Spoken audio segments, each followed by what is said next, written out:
കേരളത്തിലെ ജനങ്ങളോട് ഇന്ന് ഈ പ്രഖ്യാപനം നടന്ന സമയത്ത് ഈ സഭയിൽ അംഗമായിരിക്കാൻ കഴിയുന്നുവെന്നത് മുഴുവൻ ബഹുമാനപ്പെട്ട അംഗങ്ങൾക്കും അഭിമാനകരമായിരിക്കും എന്നതിൽ എനിക്കുറപ്പുണ്ട്.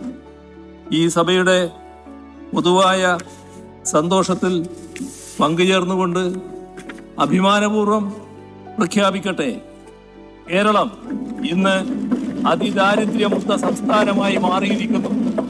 കേരളം ഇനി അതിദാരിദ്ര്യ മുക്ത സംസ്ഥാനം. ദരിദ്രരിലും താഴെ അതിദരിദ്രരായി ഉണ്ടായിരുന്നത് 64,000 കുടുംബങ്ങൾ. അവർ അതിൽ നിന്ന് മുക്തി നേടി.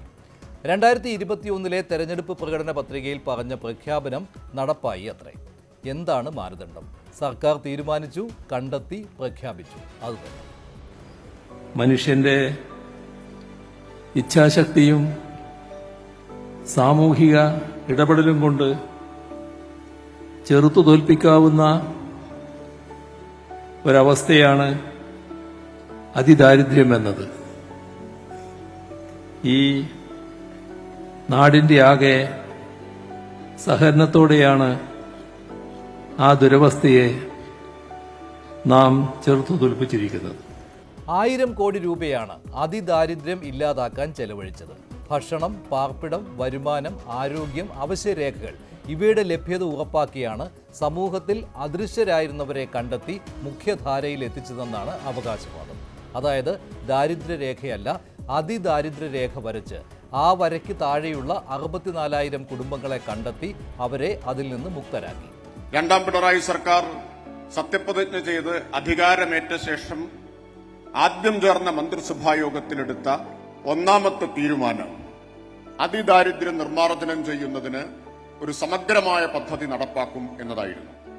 2021 മെയ് മാസം 25-ാം തീയതി വൈകുന്നേരം ബഹുമാന്യനായ മുഖ്യമന്ത്രി മന്ത്രിസഭായോഗ തീരുമാനം പത്രസമ്മേളനത്തിൽ പ്രഖ്യാപിച്ചു.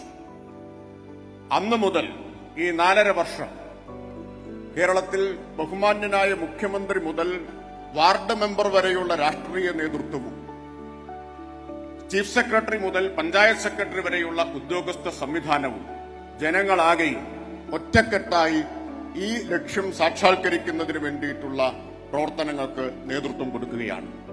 ആ പ്രവർത്തനങ്ങളിലൂടെയാണ് ഇന്ന് ഇന്ത്യയിൽ ആദ്യമായി അതിദാരിദ്ര്യം നിർമ്മാർജ്ജനം ചെയ്യുന്ന, ലോകത്ത് ചൈനയ്ക്ക് ശേഷം രണ്ടാമത് അതിദാരിദ്ര്യം നിർമ്മാർജ്ജനം ചെയ്യുന്ന പ്രദേശം എന്ന ചരിത്ര നേട്ടത്തിലേക്ക് കേരളം എത്തിച്ചേരുന്നത്. മാനദണ്ഡമൊക്കെ 2021 രണ്ടാം പിണറായി സർക്കാർ അധികാരത്തിലെത്തിയപ്പോൾ നിശ്ചയിച്ചത്. തെരഞ്ഞെടുപ്പ് ലക്ഷ്യം വെച്ചുള്ള പ്രഖ്യാപനമാണ് സർക്കാർ നടത്തിയത് എന്ന കാര്യത്തിൽ സംശയമില്ല. വസ്തുതകളുടെ പിൻബലമില്ലാത്ത പ്രഖ്യാപനം. പ്രതിപക്ഷവും സാമ്പത്തിക വിദഗ്ധരും എതിർപ്പ് അറിയിച്ചതും അതുകൊണ്ട് തന്നെ. അതിദാരിദ്ര്യ നിർമ്മാർജ്ജനം ചെയ്ത ലോകത്തെ 2ാമത്തെ പ്രദേശം, ഇന്ത്യയിലെ ആദ്യത്തേത് എന്നൊക്കെ പറയാം. ചോദ്യങ്ങൾ പലതുണ്ട്.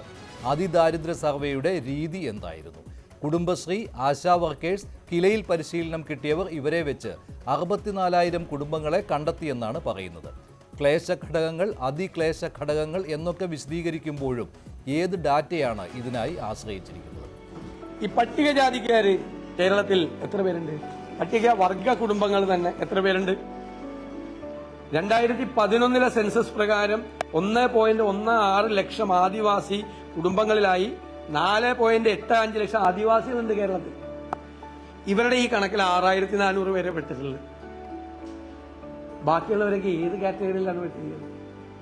ആദിവാസികളുടെ വിഭാഗത്തിൽ ഈ 4.85 ലക്ഷം പേര് വരുന്ന ആദിവാസികൾ, 1.16 ലക്ഷം കുടുംബങ്ങൾ, അതിലെ 6,400 കുടുംബം ഒഴിച്ചുള്ള ബാക്കിയുള്ളവരെല്ലാം സേഫാണോ? വിദ്യാഭ്യാസം, ആരോഗ്യം, പാർപ്പിടം, വരുമാനം, ഇക്കാര്യത്തിൽ ബാക്കിയുള്ള കേരളത്തിൽ ജീവിക്കുന്ന ബാക്കി വരുന്ന ഈ 1,10,10,000-ലധികം വരുന്ന കുടുംബങ്ങൾ സേഫാണോ? ഗവൺമെന്റ് പ്രചരണത്തിന് വേണ്ടി മാത്രം വാചക കസർത്താണ്, നടപ്പിലാക്കാത്ത പദ്ധതിയാണ്. കഴിഞ്ഞ ദിവസം പ്രഖ്യാപിച്ച ക്ഷേമ പെൻഷൻ വർധന ഉൾപ്പെടെ പറഞ്ഞ കാര്യങ്ങളും ഒരു തട്ടിപ്പാണ്, ഒരു ഭൂലോക തട്ടിപ്പാണ്. വെറും ഒരു PR പ്രചരണം മാത്രമാണിത്. യാതൊരു അടിസ്ഥാനവുമില്ലാത്ത ഒരു പൊങ്ങച്ചമാണ് ഈ വിഷയത്തിൽ മുഖ്യമന്ത്രി ശ്രീ പിണറായി വിജയനും സർക്കാരും ഇപ്പോൾ നടത്തുന്നത്. ഒന്നാമത് ഈ 60,000 എന്ന് പറയുന്ന സംഖ്യ തന്നെ ഒരടിസ്ഥാനവുമില്ലാത്ത സംഖ്യയാണ്. നമ്മുടെ കേരളത്തിൽ ജനങ്ങൾ പട്ടിണി കിടന്ന് മരിക്കാത്തതിന് കാരണം കേന്ദ്ര സർക്കാർ നൽകുന്ന ആനുകൂല്യങ്ങളാണ്. കേന്ദ്രത്തിന്റെ അന്ത്യോദയ അന്ന യോജന പദ്ധതിയിൽ 6 ലക്ഷത്തിനടുത്ത് കുടുംബങ്ങളുണ്ട്. അതിദാരിദ്ര്യം നിർമ്മാർജ്ജനം ചെയ്തെങ്കിൽ മഞ്ഞ കാർഡുള്ള ഇവരിൽ ചിലർക്കെങ്കിലും പുറത്തു പോകേണ്ടി വരുമോ? കേന്ദ്ര സഹായം കുറയുമോ? ക്ഷീരമുള്ളോരകിടിൻ ചുവട്ടിലും ചോര തന്നെ കൊതുകിന് കൗതുകം എന്ന് പറഞ്ഞ് ഒഴിവാവുകയാണ് മന്ത്രിമാർ. അദ്ദേഹം പഠിക്കുന്ന ആളല്ലേ. ഇത്രനാള് നിയമസഭയിൽ ഇരുന്നിട്ട് അദ്ദേഹം എന്താ പഠിച്ചുകൊണ്ടിരുന്നത്? അദ്ദേഹത്തിന്റെ തദ്ദേശ സ്വയംഭരണ സ്ഥാപനങ്ങൾ ഉൾപ്പെടെ ഒരു കാര്യം, കേരളത്തിൽ ഒന്നും നല്ലത് വരരുത് എന്ന് ആഗ്രഹിക്കുന്ന ഒരു വിഭാഗം കൂടെയുണ്ട്. അത് പ്രതിപക്ഷ നേതാവും എല്ലാം അദ്ദേഹം എതിരായിട്ടാണ് വയ്ക്കാറുള്ളത്. ഇപ്പോൾ വന്നിട്ടുള്ള ചില വിദഗ്ധർ അവര് കയ്യിൽ അവൈലബിളായ രേഖകളെങ്കിലും വായിച്ചു നോക്കേണ്ടതില്ല. അതിദാരിദ്ര്യമുക്തമായി സംസ്ഥാനമെന്ന് മുഖ്യമന്ത്രി നിയമസഭയിൽ പ്രഖ്യാപിച്ചപ്പോൾ കേൾക്കാതെ പ്രതിപക്ഷം ഇറങ്ങിപ്പോയി. മോഹൻലാലും കമൽഹാസനും എത്തിയില്ലെങ്കിലും മമ്മൂട്ടിയെ സാക്ഷിയാക്കി കേരളം അതിദാരിദ്ര്യ വിമുക്ത സംസ്ഥാനമായി. വികസനമെന്ന് നമ്മൾ പറയുമ്പോൾ വികസനം ആരുടെ വികസനമാണ്? രാജപാതകളും വലിയ കെട്ടിടങ്ങളും നിർമ്മിക്കുന്നത് കൊണ്ട് മാത്രം നാം വികസിക്കപ്പെടുന്നില്ല. വികസിക്കേണ്ടത് നമ്മുടെ സാമൂഹ്യ ജീവിതമാണ്. സാമൂഹ്യ ജീവിതം വികസിക്കണമെങ്കിൽ ദാരിദ്ര്യം പരിപൂർണമായും തുടച്ചു മാറ്റപ്പെടണം. ദാരിദ്ര്യം പരിപൂർണമായി തുടച്ചു മാറ്റപ്പെട്ട സ്ഥലങ്ങൾ വളരെ അപൂർവമേ ഉള്ളൂ. എന്റെ അറിവിലില്ല. കേരളം പലതിനും മാതൃകയായിട്ടുള്ളതാണ്. കേരള ജനത അതിന് എന്നും ആ സംരംഭങ്ങൾക്ക് പിന്നിലുണ്ടായിട്ടുണ്ട്. ഏത് കണ്ണഞ്ചിപ്പിക്കുന്ന വികസനങ്ങളുണ്ടെങ്കിലും വിശക്കുന്ന വയറിന് മുമ്പിൽ ഒരു വികസനത്തിനും വിലയില്ല. ആ വയറുകൾ കൂടെ കണ്ടു തന്നെയാണ് വികസനങ്ങൾ നമ്മൾ കാണേണ്ടതും പൂർത്തീകരിക്കേണ്ടതും. ഇന്നിവിടെ പ്രഖ്യാപിക്കപ്പെട്ടിട്ടുള്ള സന്തോഷം അതിന്റെ മാതൃകയാകട്ടെ, ആരംഭമാകട്ടെ. ഇപ്പോഴുള്ളതും മുൻപുണ്ടായിരുന്നതുമായ കേന്ദ്ര കേരള പദ്ധതികളുടെ തുടർച്ചയായാണ് അതിദാരിദ്ര്യം തുടച്ചു നീക്കാനുള്ള പ്രയത്നവും. അതിനെ കേവലം PR വർക്കായി മാറ്റുന്നത് തെരഞ്ഞെടുപ്പ് ലക്ഷ്യമിട്ടുള്ള ദീർഘവീക്ഷണ പദ്ധതി കൂടിയാണ്.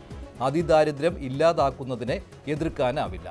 എന്നാൽ അതിന്റെ പേരിൽ ഇനി അതിദരിദ്രരും അഗതികളും ഇല്ല എന്ന മേനി നടിക്കലാണ് കഷ്ടം.